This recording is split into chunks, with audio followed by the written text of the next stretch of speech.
Hey viewers, it's me Harshika. Hope you all are doing fab.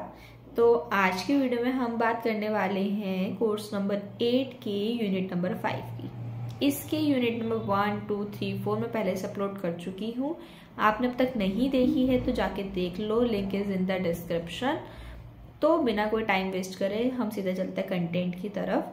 Unit number 5, teaching of regional language. बाकी की units में हमने पढ़ा कि इंग्लिश कैसे पढ़ानी चाहिए, मैथ्स कैसे पढ़ानी चाहिए, लैंग्वेज कैसे पढ़ानी चाहिए. इसमें हम पढ़ेंगे कि रीजनल लैंग्वेज को हम किस तरह से पढ़ा सकते हैं. तो 5.1 में हमें बात करनी है role and importance of teaching regional language. कि रीजनल लैंग्वेज सिखाने के क्या रोल है और क्या ज़रूरत है, क्या इम्पोर्टेंस है. तो पहला, कल्चरल प्रिजर्वेशन. और रीजनल लैंग्वेज सीखने से हम अलग अलग तरह के यूनिक कल्चरल वैल्यूज़ के बारे में, ट्रेडिशंस के बारे में और हिस्ट्री के बारे में जान सकते हैं, जो हेल्प करता है बच्चों को कनेक्ट करने के लिए अलग अलग हेरिटेज से और उन्हें कल्चरल डाइवर्सिटी प्रोवाइड करता है. Next, identity and belongingness. Students इस चीज़ को समझ पाते हैं कि वो कहाँ से, कौन से बैकग्राउंड से बिलोंग करते हैं. उन्हें अपनी कम्युनिटी के बारे में ज़्यादा पता चलता है. अफेक्टिव कम्युनिकेशन वो कर पाते हैं. अगर अलग अलग रीजनल लैंग्वेजेस उन्हें पता होंगी तो वो अपना कम्युनिकेशन प्रोसेस ज़्यादा इफेक्टिवली कर पाएंगे. साथ ही साथ सोशलाइजेशन भी प्रमोट होगा, सोशल इंटरेक्शन भी प्रमोट होगा. नेक्स्ट आता है कॉग्निटिव एंड एकेडमिक बेनिफिट्स. अगर बच्चे अलग अलग तरह की रीजनल लैंग्वेजेस सीखेंगे तो उसके एकेडमिक्स में भी इफेक्टफुल प्रूवन हो सकती है, क्योंकि ये हेल्प करते हैं कि बच्चे की कॉग्निटिव स्किल्स को हम डेवलप कर सके, उसको प्रॉब्लम सॉल्विंग और क्रिएटिविटी में एनहांस कर सके. ये एनहांस करता है बच्चे की लिंग्विस्टिक फ्लेक्सिबिलिटी को. वो अलग अलग तरह की भाषाएं बोल पाएगा और उसे बाकी की और लैंग्वेजेस सीखने में भी आसानी हो पाएगी. जितनी ज़्यादा उसकी भाषाओं पर पकड़ होगी उतना ज़्यादा उसके लिए बेनिफिशियल रहेगा. कैरियर एंड सोशल अपॉर्चुनिटीज़ भी काफ़ी ज़्यादा रहती हैं. उससे लोकल अपॉर्चुनिटीज़ भी उसके लिए दरवाज़ा खुल जाता है क्योंकि उन्हें लैंग्वेजेस आती हैं. आज के टाइम में तो लोग कोर्स करते हैं जर्मन का या कोई और भाषा सीखने का लोग कोर्स करते हैं. क्यों? क्योंकि बहुत ज़्यादा आज के टाइम में स्कोप है इस चीज़ का. इंटरपर्सनल कनेक्शंस भी वो बना सकते हैं. 5.2 में हमें पढ़ना है कि क्या क्या अप्रोचेस और टेक्निक्स रहती हैं रीजनल लैंग्वेज को पढ़ाने के लिए. तो पहली टेक्निक होती है डायरेक्ट मेथड. डायरेक्ट मेथड होता है जब हम सीधा उस रीजनल लैंग्वेज का यूज़ करने लगते हैं अपनी कम्युनिकेशन में.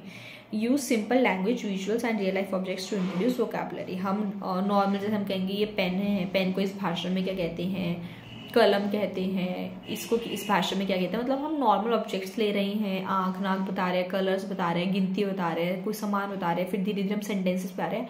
वो होता है डायरेक्ट मेथड कि आप डायरेक्टली उसको नॉन भाषा से सीखने वाली भाषा को इंट्रोड्यूस करा रहे हो. नेक्स्ट होता है story telling and folk tales. इसमें क्या रहता है कि अलग अलग ट्रेडिशनल स्टोरीज को, सॉन्ग्स को सुनाया जाता है जिससे वो उस कल्चरल हेरिटेज से उन्हें कनेक्ट किया जाता है और इस तरह से उनका धीरे धीरे लैंग्वेज डेवलपमेंट होने लगता है. सपोज आप कोई मूवी देख रहे हो तो कहा जाता है ना कि अगर आपको इंग्लिश इंप्रूव करनी है तो इंग्लिश मूवीज देखो. क्यों?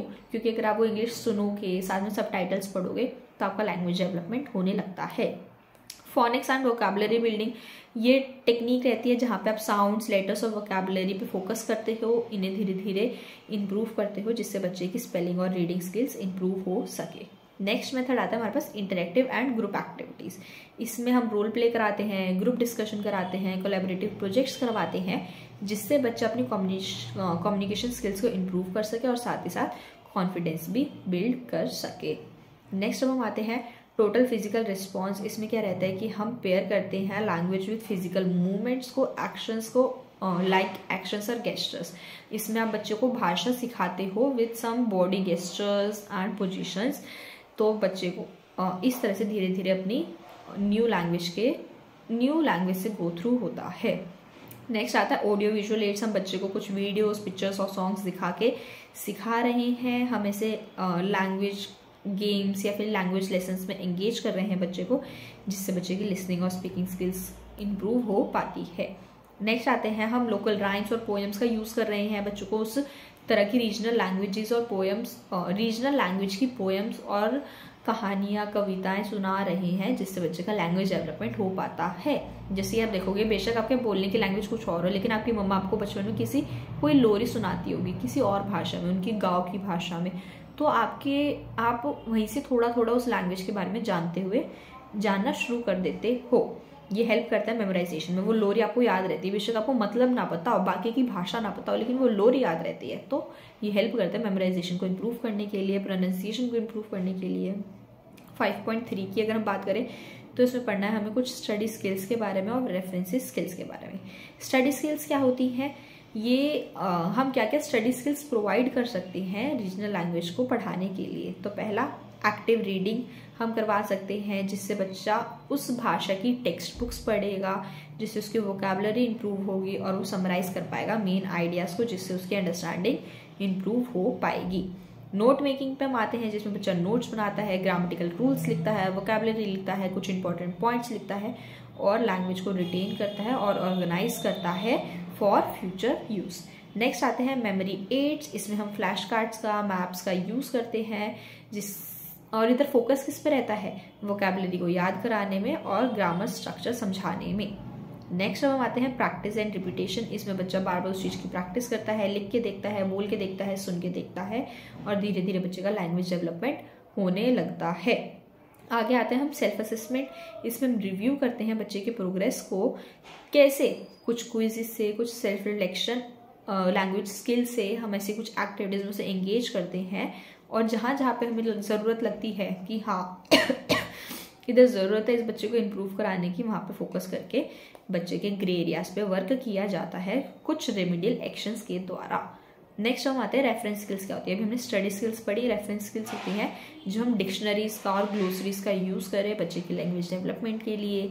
टेक्सचुअल एनालिसिस हम बच्चों को प्रोवाइड करें, जिससे जैसे कि स्टोरीज हो गई, पोएम्स हो गई, जिससे वो लैंग्वेज डेवलपमेंट कर सके। लाइब्रेरी और ऑनलाइन रिसोर्सेज का यूज़ करें, हम उसे ऐसे कुछ ऐप्स प्रोवाइड करें। आपने देखा होगा कितनी सारी ऐप्स आती हैं आजकल, तो जिससे बच्चे का लैंग्वेज डेवलपमेंट हो सके। नेक्स्ट हम आते हैं index and table of contents में। हमें अलग अलग बच्चों को अलग अलग इंडेक्सेस प्रोवाइड करने चाहिए, ऐसी टेक्स्ट बुक्स प्रोवाइड करनी चाहिए, ऐसे रिसोर्सेज प्रोवाइड करने चाहिए जो उसको इन्फॉर्मेशन प्रोवाइड करे और उसका लैंग्वेज रिटेंशन जल्दी से हो सके। नेक्स्ट हम आते हैं 5.4 में, जिसमें हमें पढ़ना है कुछ लैंग्वेज गेम्स के बारे में, जिससे हम बच्चे की वोकैबुलरी और ग्रामर को इम्प्रूव करा सकते हैं। और साथ ही साथ हम कौन सा appropriate TLM means teaching learning material use कर सकते हैं और कौन सी टेक्निक्स यूज़ कर सकते हैं, टेक्नोलॉजी यूज़ कर सकते हैं उसको रीजनल लैंग्वेज सिखाने के लिए। तो कुछ टूल्स होते हैं जो बहुत ज़्यादा बेनिफिशियल होते हैं बच्चे की वोकैबुलरी और ग्रामर को इम्प्रूव करने के लिए। और हमें ये बात ध्यान रखनी चाहिए कि हम बच्चों को एंगेज करें कुछ इंटरेक्टिव एंड फन एक्टिविटीज़ में इन अ मीनिंगफुल वे, कि ऐसा नहीं हम बच्चों को कुछ भी करा रहे हैं उसका इंटरेस्ट मेंटेन करने के लिए, नहीं, कोई ऐसा हमें टास्क अपने टीचिंग लर्निंग में इन्वॉल्व करना चाहिए जिससे बच्चे का इंटरेस्ट भी बना रहे, मेंटेन रहे उसका इंटरेस्ट, फन वे भी हो और साथ ही साथ वो मीनिंगफुल भी हो, फायदेमंद भी हो। और कुछ टीएलएम्स भी हम यूज़ कर सकते हैं, जैसे कि कौन कौन से टीएलएम्स हैं, टेक्निक्स हैं। पहला वोकैबुलरी गेम, आप कुछ वोकैबुलरी गेम्स का यूज़ करो, जैसे वर्ड बिंगो। बिंगो तो काफ़ी ज़्यादा फेमस है, खेला भी जाता है। ये स्पेसिफिक थीम गेम होता है जिसमें कॉल आउट डेफिनेशंस, मतलब ये गेम कैसे खेला जाता है वो आपको बताया गया है और स्टूडेंट्स उसमें से करेक्टिव वर्ड्स निकालते हैं। तो आप इस तरह के गेम्स यूज़ कर सकते हो। वर्ड एसोसिएशन का गेम आप यूज़ कर सकते हो, जिसमें आपको वर्ड गिवन होता है उससे रिलेटेड वर्ड निकालना होते हैं, तो आपके रीजनिंग वगैरह में भी आता है। अगर आप किसी कॉम्पिटिटिव एग्जाम की तैयारी करोगे तो आपको देखने को मिलेगा, जैसे डॉग है, डॉग से रिलेटेड क्या है, बार्क, इस तरह से। नेक्स्ट मेमोरी मैच आप यूज़ कर सकते हो गेम्स में, जिसमें फ्लैश कार्ड्स को वर्ड्स के साथ ज्वाइन करना होता है। आपने बता दिया डॉग, तो डॉग का फ्लैश कार्ड बच्चा लेके आएगा, अम्ब्रेला का लेके आएगा, कैट का, बॉल का, ऐसे आप करवा सकते हो कुछ। नेक्स्ट आते हैं हमारे पास ग्रामर गेम्स में। ग्रामर गेम्स में सेंटेंस स्क्रैम्बल के आपने आगे पीछे वर्ड्स लिख दिए, बच्चों ने सही तरीके से अरेंज करेगा to make a meaningful sentence. Grammar auction होता है, ये भी कोई गेम होता है with error and have students win, मतलब कुछ गलती आप करते हो बच्चे उसको सही करते हैं। जंबल वर्ड्स भी कह सकते होंगे शायद इन्हें। Fill in the blanks game के आपने एक सेंटेंस लिख दिया, उसके बीच में से टेंस गायब कर दिया, नाउन गायब कर दिया, प्रोनाउन, एडजेक्टिव कुछ गायब कर दिया और बच्चा उसको फिल कर रहा है। Use of teaching learning material. TLMs का आप किस तरह से यूज कर सकते हो। तो TLMs में क्या क्या होते हैं, फ्लैश कार्ड्स आप यूज कर रहे हो जिसमें से बच्चा अपना विजुअल सेंस को यूज करते हुए ग्रैब करेगा, पोस्टर्स और चार्ट्स का आप यूज कर रहे हो, interactive white board, smart boards जो होते हैं क्लासरूम में लगे हुए, आप उन सबका यूज कर रहे हो in your teaching learning process. Next आते हैं इनकॉर्पोरेट टेक्नोलॉजी। इसमें क्या क्या आते हैं, ऑनलाइन गेम्स हो गई, एप्स हो गई। आजकल बच्चे काफ़ी ज़्यादा एक्टिव रहते हैं ऑनलाइन प्लेटफॉर्म्स पे, तो आप ये नोटबुक्स, पेन, राइटिंग, ये सब हटा के ऑनलाइन गेम्स और एप्स का यूज़ कर सकते हो बच्चे को रीजनल लैंग्वेज सिखाने के लिए। लैंग्वेज लर्निंग प्लेटफॉर्म्स भी काफ़ी सारे बन गए, आप इन सब का भी यूज़ कर सकते हो। वीडियोज़ और एनिमेशंस का आप यूज़ करके बच्चों को लैंग्वेज सिखा सकते हो। अगेन हमारे पास आते हैं कोलैबोरेटिव गेम्स आप करवा सकते हो, जिसमें काफ़ी सारे बच्चे इन्वॉल्व होते हैं, साथ में खेलते खेलते वो सीख रहे होते हैं। रोल प्ले आ जाता है इसमें, कोलैबोरेटिव स्टोरी टेलिंग आ जाती है, कोई बच्चा कहानी सुना रहा है जिससे बच्चे अपना लैंग्वेज डेवलपमेंट कर रहे हैं। जैसे कि हरियाणा में हरियाणवी भाषा ले लो, इसमें तो कुछ भी बात हो रही हो, नॉर्मल बच्चा क्लासरूम में उसने बोल दिया था नवेरा है कि मैं बात का, अब ये बात बाकी बच्चे इतनी जल्दी ग्रैब कर लेंगे कि तो हरियाणवी में कुछ बोला गया है, तो मजाक मजाक में वो इस चीज़ को सीख जाएंगे कि किम्मे बात का, तनबेरा है, ये सारी चीज़ें वो ग्रैब कर लेंगे। तो क्या होता है ये कि बच्चे आपस में कोलैबोरेशन के साथ ही तो सीख रहे हैं, तो इस तरह से भी बच्चे सीख जाते हैं। 5.5 में अगर हम आए तो इसमें होता है facilitate learning regional language for children with CPDB and MD। अब हमें बात करनी है कि CPDB MD में किस तरीके से बच्चे अपनी रीजनल लैंग्वेज को गेन कर सकते हैं। तो पहला आता है मल्टी सेंसरी अप्रोच, कि हमें हमेशा मल्टी सेंसरी अप्रोच का यूज़ करना चाहिए। कोशिश करनी चाहिए बच्चे को दिखा के, उसको रीड करवा के, उसको बार बार बोल के हम लैंग्वेज डेवलपमेंट करें। अब जैसे कि कोई एग्जांपल ले, हमें जैसे नून का एग्जांपल ले लो, हरियाणवी में नून नमक को कहते हैं, तो बच्चे को हम हरियाणवी भाषा सिखा रहे हैं, ठीक है, तो बच्चे को हमें मल्टी सेंसरी अप्रोच का यूज़ करना चाहिए। उसे नमक दिखा रहे हैं, टेस्ट करा रहे हैं, उसको बोल रहे हैं कि नमक है, इसको ये बोलते हैं, ये बोलते हैं, तो इस तरीके से बच्चे सीख सकते हैं। मल्टी सेंसरी अप्रोच में आपको क्या क्या चीज़ों का ध्यान रखना चाहिए कि आपको विजुअल एड्स यूज़ करने चाहिए, यानी बच्चे को फ्लैश कार्ड्स, चार्ट्स, वीडियोस या फिर वो पर्टिकुलर ऑब्जेक्ट आप बच्चे को प्रोवाइड करा सको, जिससे बच्चा अपने देखने की शक्तियों का भी प्रयोग करके सीख सके। ऑडिटरी सपोर्ट आपको उसके बारे में बताना चाहिए। आप सॉन्ग्स, जैसे नहीं था आजकल बहुत फेमस हो रहा है वो वाला टमाटर बड़े मज़ेदार वाला कुछ हो रहा है ना, काफ़ी ज़्यादा रील बन रही है उसकी, तो वो क्या किया, वो टमाटोज के बारे में बताने के लिए सॉन्ग बना दिया गया। तो ऐसे आप कुछ सॉन्ग्स ले सकते हो, पोएम्स, राइम्स आप बना सकते हो बच्चों को सिखाने के लिए। और साथ ही साथ आपको टेक्टाइल अप्रोच भी यूज़ करना चाहिए। बच्चों को हमें टेक्सचर्स के बारे में पढ़ाना है, सॉफ्ट, हार्श, ये सारे आप टेक्सचर्स पढ़ाना चाहते हो तो आप बच्चों को कॉटन और सैंड शीट ये सब प्रोवाइड करवा दो। नेक्स्ट, असिस्टिव टेक्नोलॉजी आपको यूज़ करनी चाहिए। स्पीच जनरेटिंग डिवाइसेस होते हैं जो CP चाइल्ड भी यूज़ करते हैं, ब्लाइंड चाइल्ड भी यूज़ करते हैं, जो टाइप नहीं कर सकते, देख नहीं सकते, तो स्पीच जनरेटिंग डिवाइसेस का यूज़ कर सकते हैं। एडेप्टिव कीबोर्ड्स और टैबलेट्स होते हैं, कुछ एडेप्टेशंस के साथ ये बनाए गए होते हैं बच्चे की ज़रूरत को देखते हुए।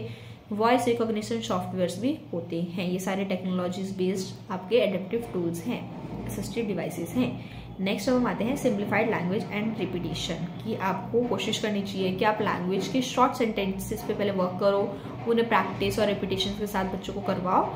जब वो प्रॉपर्ली उन्हें समझने लग जाए, उनका वो वाला पेस डेवलप्ड हो जाए, तो थोड़ा एडवांस में जाओ। सबसे पहले शॉर्ट सेंटेंसेस पे फोकस करो, उसके बाद आप रूटीन से बच्चों को पढ़ाओ, एक स्ट्रक्चर के साथ उनके structure formation, language formation, sentence formation पे वर्क करो। नेक्स्ट आता है आपको कुछ शॉर्ट सेंटेंसेस पे फोकस करना चाहिए। एंड ये वीडियो का क्लिप अभी मैं थोड़ा सा काट के बना रही हूँ क्योंकि हमारे पड़ोस में किसी की शादी है, तो अब वो बैंड बाजा शुरू हो गया है, बट क्या ही कर सकते हैं, तो थोड़ा सा आप लोग प्लीज़ मैनेज करें। तो आपको फोकस करना चाहिए शॉर्ट सेंटेंसेस पे, जिससे use clear and simple sentences and repeat की वोकैबुलरी टू इन्फोर्स लर्निंग। आपको शॉर्ट सेंटेंसेस से शुरुआत करनी चाहिए, उसी पे पहले फोकस रखना चाहिए, रिपीटेशन और प्रैक्टिस के साथ बच्चे को सिखाना चाहिए, जिससे बच्चे की वोकैबुलरी को आप डेवलप कर सको। Next, routine and structure means आपको एक रूटीन के साथ बच्चे को कराना चाहिए, चाहे वो किसी भी डिसेबिलिटी का बच्चा हो, CPO, DBO, MDO कोई भी हो, एक प्रॉपर रूटीन, एक प्रॉपर स्ट्रक्चर के साथ सिखाना चाहिए। नेक्स्ट आता है फिजिकल एंड सोशल सपोर्ट हमें प्रोवाइड करना चाहिए। फिजिकल रेजिस्टेंस के साथ अगर बच्चे को सपोज लिखने में दिक्कत आ रही है वो भाषा, तो आप उसे फिजिकल एल्बो हेल्प या यहाँ पे help hand over hand, hand under hand आप हेल्प प्रोवाइड कर सकते हो while writing. Next peer interaction आप करवा सकते हो, उसको एंकरेज करो बात करने के लिए, सोशलाइज्ड होने के लिए विद पीयर ग्रुप, ये भी उसके डेवलपमेंट पे वर्क करेगा। नेक्स्ट आते हैं हम फ्लेक्सिबल पेसिंग। फ्लेक्सिबल पेसिंग में क्या रहता है, आप एडजस्ट करते हो पेस को उस अकॉर्डिंग जिससे हम बच्चे की इंडिविजुअल एबिलिटीज को फॉस्टर कर सके, यानी कि उसके पास जो खासियत है हम उसको पकड़ के बच्चे को भाषा सिखा सके, उसकी वीकनेसेस को इम्प्रूव करते हुए। ऐसा ना हो कि इसके पास ये नहीं है, उसकी ये डिसेबिलिटी है तो सीवियर है, ये नहीं सीख पाएगा, नहीं, हमें बच्चे की एबिलिटीज को देखते हुए काम करना चाहिए।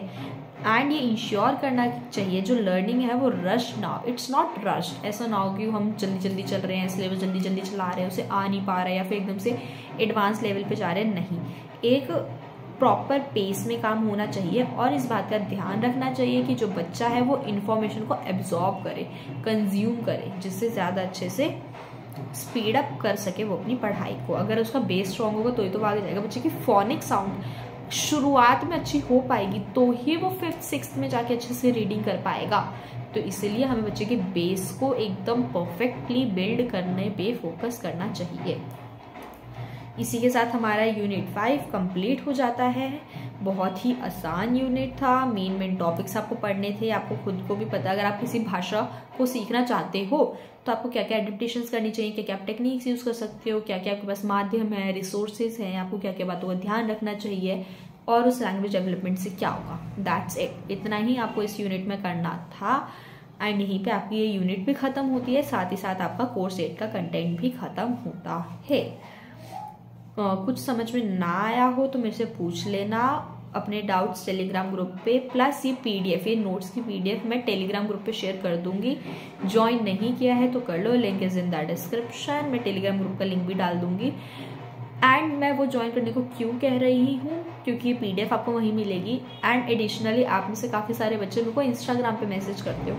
इंस्टाग्राम पे मैं इतना एक्टिव नहीं रहती जितना मैं टेलीग्राम पे रहती हूँ, तो अगर आप वहाँ पे डाउट पूछोगे तो मैं ज़्यादा जल्दी आपको सॉल्यूशन प्रोवाइड कर पाऊंगी। That's it for this video. अपने नोट साथ साथ बनाते हुए चलो जिससे आप अच्छा स्कोर कर पाओ। मिलते हैं हम नेक्स्ट वीडियो में। Till then bye bye and thank you for watching.